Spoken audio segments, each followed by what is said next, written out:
Hi, I'm Susan Ferguson from UN Women in the India Country Office.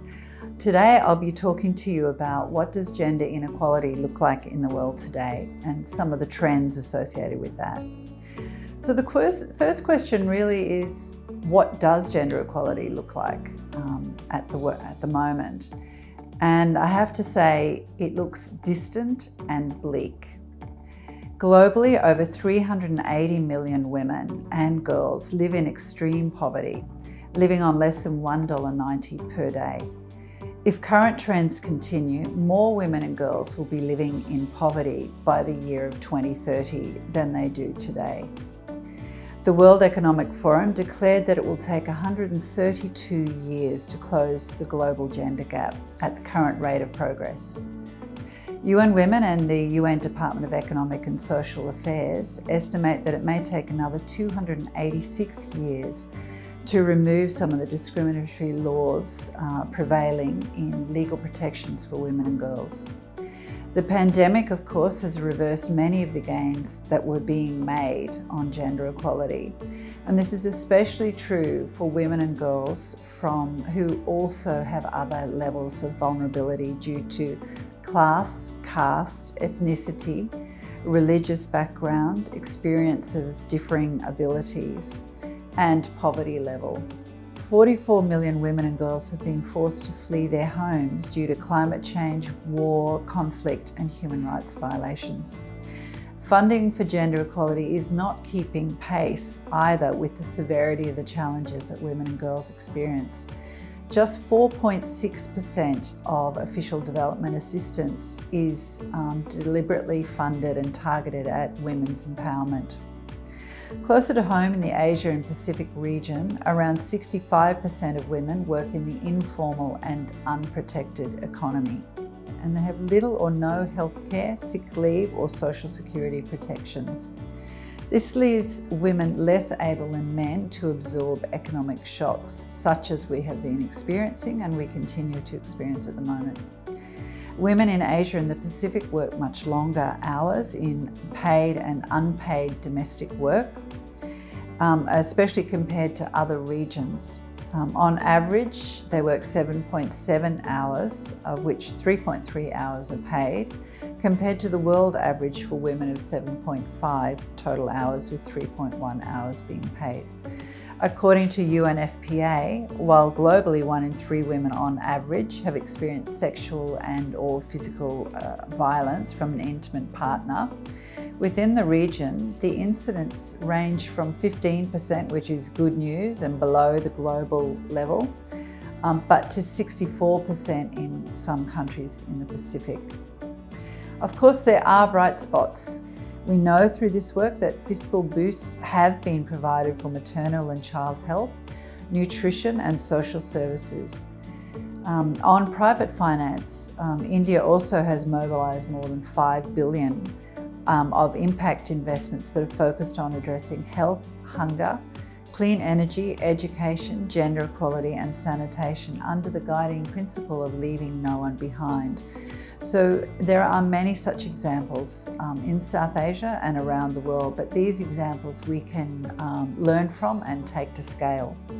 The question to be asked, of course, is what will the likely situation be in 5 to 7 years, and how can we enhance the progress that is being made in some areas? So meeting the basic needs of women continues to be key. Access to water and sanitation, education and health services, of course. And this definitely requires investment. This area of investment needs to be focused on.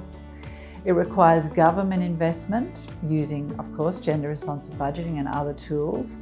And importantly, it also requires private sector investment through targeted CSR and business funds, but through larger sustainable financing through mechanisms such as bonds, blended finance, and outcome-based funding. We really need to take finance to scale. It also requires investments through more traditional aid by bilateral and multilateral partners.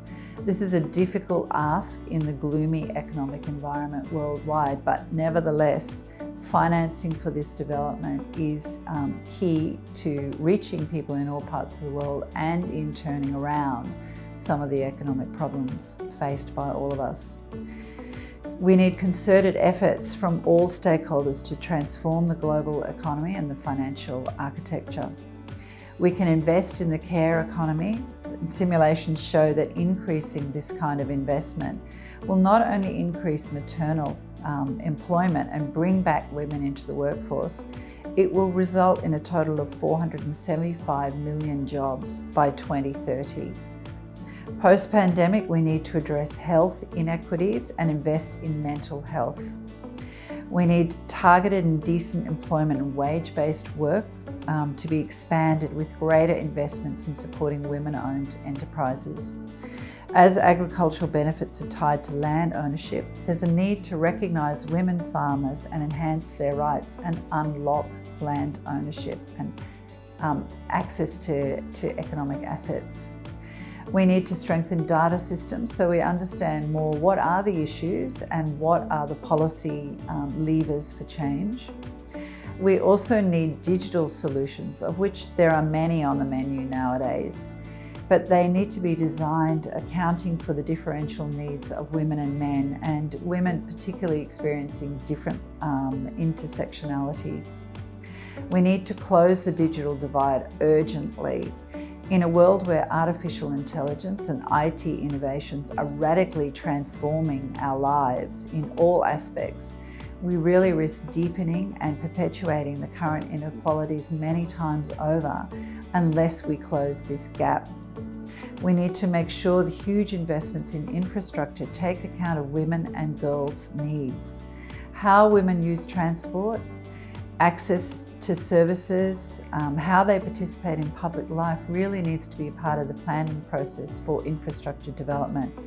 Safety of women in public spaces through responsive infrastructure is critical. If we don't deal with safety of women, they cannot participate in economic growth. They can't live their lives. So we must end gender-based violence. We urgently need to upscale evidence-based prevention programs and provide quality services of support. Women will never be able to take up their rightful place in all aspects of private and public life if this issue of safety is not addressed. Finally, we need a gender-responsive macroeconomic recovery and resilience plan to reverse some of the structural and institutional disadvantages worsened by the pandemic. Unlocking public and private sector finance will be imperative due to the scale of need. This is a particularly difficult job to do in our current global economic environment, but we must find solutions. Women are 50% of the world's population. We are a force for economic growth and change. You cannot do it without women. Without women at the decision-making table, we will continue to stagnate as a globe. Investing in women is the solution. Thank you very much.